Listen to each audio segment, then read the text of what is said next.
दोस्तों, आपने YouTube पर और Instagram पर बहुत सारे ऐसे वीडियोस देखे होंगे जो इस बात का दावा कर रहे हैं कि नासा के अकॉर्डिंग 2025 में एक सन फ्लेयर, एक सनस्टॉर्म आने वाला है। मतलब सूरज से निकलने वाला एक ऐसा तूफान आने वाला है जो इस धरती पर सब कुछ तबाह कर देगा और इंसानों का खात्मा कर देगा। तो आखिर क्या है ये सोलर स्टॉर्म, ये कैसे इस धरती पर तबाही मचाएगा और हम इसका मुकाबला कैसे करेंगे, और साथ ही हम ये भी जानेंगे कि इस दावे में मतलब सूरज की वजह से 2025 में धरती का खात्मा हो जाएगा, इसमें कितनी सच्चाई है। तो इस वीडियो को पूरा देखना, क्योंकि जो आप जानने वाले हैं उसे जानकर आपको मजा आ जाएगा। तो जल्दी से बैठ जाओ मेरी स्पेसशिप में, क्योंकि हम चलने वाले हैं सूरज के पास जानने सोलर स्टॉर्म के बारे में।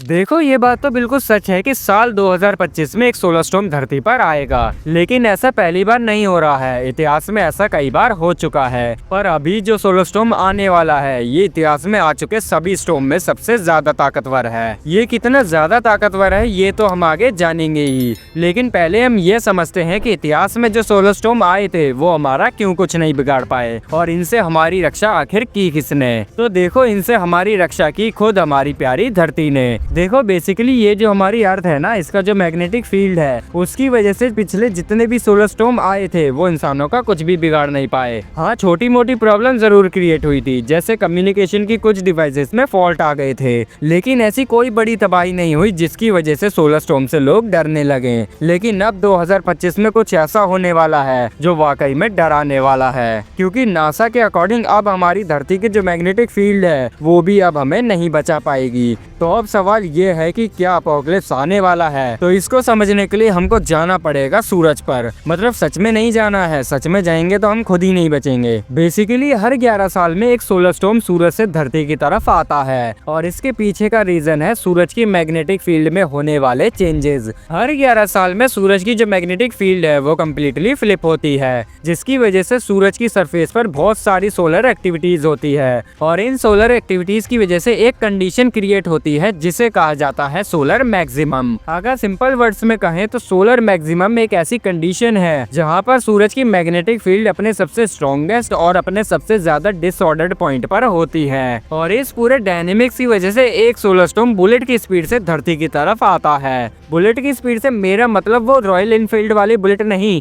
उसकी स्पीड तो वैसे ही बहुत कम होती है। ये तो मैंने बस आपको एक छोटा सा एग्जांपल देने के लिए बोला था। सोलर स्टॉर्म की जो एक्चुअल स्पीड होती है वो होती है 20 से लेकर 2000 किलोमीटर पर सेकंड। अब इतनी स्पीड तो बंदूक की गोली मतलब एक्चुअल वाली बुलेट की भी नहीं होती। तो ये तो था पूरा कॉन्सेप्ट कि आखिर सूरज पर ऐसा क्या होता है जिसकी वजह से सोलर फ्लेयर धरती की ओर आती है। तो अब स्पेस से निकलकर चलते हैं थोड़ा सा हिस्ट्री की तरफ, क्योंकि साल 1859 में भी एक ऐसा ही पावरफुल सोलर स्टॉर्म धरती पर आया था, और उस टाइम के लोगों के पास इतने मॉडर्न इक्विपमेंट नहीं थे, इतनी एडवांस टेक्नोलॉजी नहीं थी जिससे वो उस सोलर स्टॉर्म के बारे में पहले से पता लगा पाते, और इसी वजह से उस सोलर स्टॉर्म ने धरती पर अच्छी खासी तबाही मचाई थी। अब तबाही शब्द सुन के आपको लग रहा होगा कि धरती बहुत ज्यादा गर्म हो गई होगी, सब कुछ जलकर राख हो गया होगा, सारे समंदर का पानी गर्मी से वेपराइज्ड हो गया होगा। तो देखो, ऐसा कुछ भी नहीं हुआ था, ये सब तो बस हॉलीवुड की फिल्मों में ही होता है। देखो, उस समय सोलर स्टॉर्म आने से रात के समय इतनी ज्यादा रोशनी हो गई थी कि बहुत सी जगह पर जो लोग माइंस में काम कर रहे थे वो रात में 1 बजे उठ गए ये सोचकर कि सुबह हो गई है, और वो अपने काम पर लग गए। उस समय जो टेलीग्राफ सिस्टम थे जिनका यूज कम्युनिकेशन के लिए किया जाता था वो बिना इलेक्ट्रिकल सप्लाई के अपने आप चलने लग गए थे। एक देश से दूसरे देश अपने आप संदेश जा रहे थे, रिसीव हो रहे थे, जबकि उन मशीन्स को तो कोई चला भी नहीं रहा था और ना ही वो मशीन सप्लाई से जुड़ी थी। उस समय बिजली के जितने भी इक्विपमेंट थे वो सब पावर से डिस्कनेक्ट करने के बाद भी अपने आप चल रहे थे। सारी इलेक्ट्रॉनिक डिवाइसेस में ऑटोमेटिकली करंट आ रहा था, और इन बिजली के झटकों की वजह से लाखों लोग हॉस्पिटलाइज्ड हो गए थे। पूरा इलेक्ट्रिकल सिस्टम डैमेज हो गया था, कहीं पर भी बिजली नहीं थी और इसी बिजली की कमी की वजह से हॉस्पिटल में भी लाखों लोगों की जान चली गई थी। पूरा पावर सिस्टम और ट्रांसमिशन सिस्टम सब कुछ पूरी तरह से डैमेज हो गया था। मतलब यूं समझ लो कि उस समय की एडवांस टेक्नोलॉजी की जो भी चीजें थी वो सब काम करना बंद कर चुकी थी और इन सब घटनाओं की वजह से लोगों को समझ में नहीं आ रहा था कि एक्चुअली में हो क्या रहा है। लेकिन ये तो थी 1859 की बात, पर सोचिए 2025 में जब हमारी लाइफ पूरी तरह से इलेक्ट्रिसिटी पर और बिजली से चलने वाले इक्विपमेंट पर डिपेंड है, एडवांस टेक्नोलॉजी पर डिपेंड है, तब अगर सोलर स्टॉर्म आता है और ऐसी तबाही मचती है तो हमारा क्या होगा।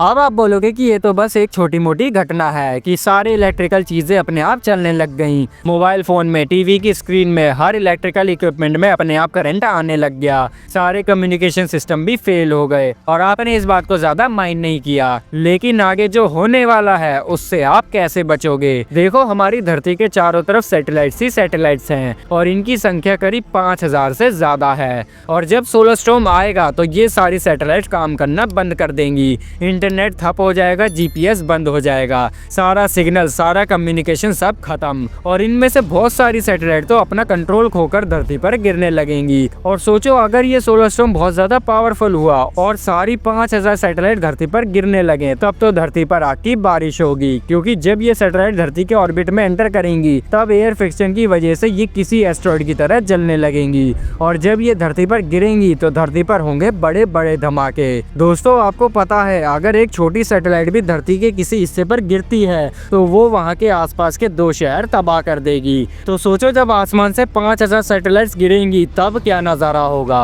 न मेट्रो चलेगी, न बुलेट ट्रेन, ना ही आपके इलेक्ट्रिकल बैटरी से चलने वाले व्हीकल चलेंगे। आप कहीं आने जाने के लायक नहीं रहोगे क्योंकि आसमान से सैटेलाइट्स गिर रही होंगी। आप अपने किसी भी इक्विपमेंट को हाथ नहीं लगा पाओगे क्योंकि उसमें करंट दौड़ रहा होगा। यहाँ तक कि आप तो पानी पीने का जो फिल्टर है, जो आरओ है, उसे भी यूज नहीं कर पाओगे क्योंकि या तो वो इलेक्ट्रिसिटी ना होने की वजह से चलेगा नहीं या फिर उसमें मौजूद पानी में करंट दौड़ रहा होगा। और इससे भी ज्यादा डराने वाली बात तो ये है कि जब सोलर स्टॉर्म धरती पर एंटर करेगा तो उसी किरणों की वजह से जो रेडिएशन वातावरण में फैलेगा उसकी वजह से इंसानों को तरह तरह की स्किन की बीमारियां हो जाएंगी। बहुत सारे लोगों को स्किन कैंसर हो जाएगा। अब आप बोल रहे होगे कि भाई बस करो, कितना डराओगे। तो चलो, ये तो थी डराने वाली बातें। अब मैं आपको बताता हूँ थोड़ी सी राहत देने वाली बात। दोस्तों, क्या आपको पता है साल 2014 में भी इसी तरह के एक सोलर स्टॉर्म की भविष्यवाणी की गई थी। भविष्यवाणी किसी बाबा ने नहीं की थी, नासा के साइंटिस्टों ने ही की थी। और ऐसा नहीं है कि वो प्रेडिक्शन गलत था, सोलर स्टॉर्म सच में धरती पर आया था। लेकिन सोच के बताओ कि क्या तुमको याद है कि 2014 में ऐसा कुछ भी हुआ था कि सैटेलाइट धरती पर गिरने लगी हो, चीजों में करंट आने लगा हो।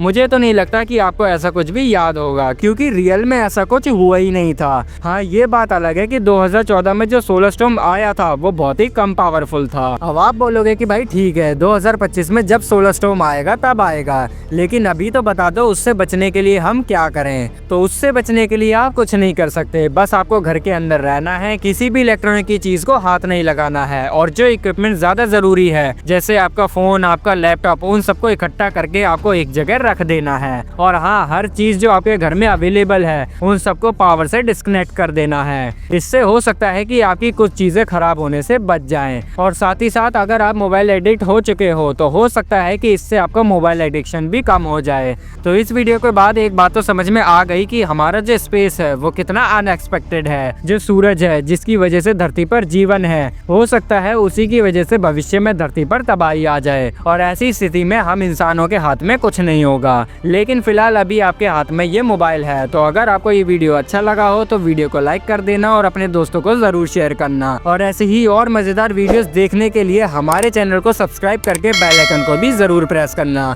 जिससे आने वाली हर वीडियो का नोटिफिकेशन आपको मिलता रहे। हम जल्दी मिलेंगे एक और इंटरेस्टिंग वीडियो के साथ। तब तक आप अपना और अपने परिवार का ध्यान रखें।